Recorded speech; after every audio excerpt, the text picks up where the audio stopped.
Hier, une décision politico-judiciaire a interdit à la favorite de l'élection présidentielle de se présenter au suffrage des Français, traduisant la volonté ouvertement revendiquée par la juge en charge.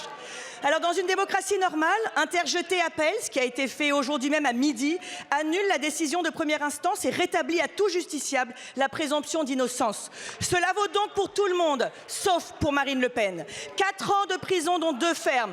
Quand un ancien magistrat qui prostituait sa fille de 13 ans s'en tire, lui, avec 3 ans avec sursis.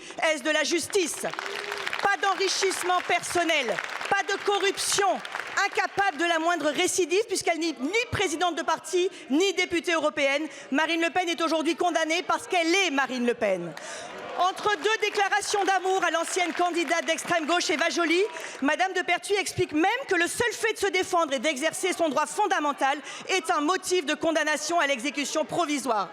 Elle ajoute que la seule candidature de Marine Le Pen devant les Français constituerait, je cite, un trouble à l'ordre public, oubliant peut-être qu'elle doit rendre sa décision au nom du peuple.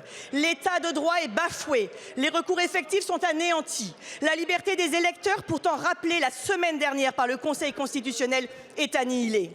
Mes chers collègues, êtes-vous devenus déraisonnables? Ne voyez-vous pas ce que cela veut dire? Ne voyez-vous pas ce qu'il se passe? Ça n'est plus de la justice, c'est de la politique.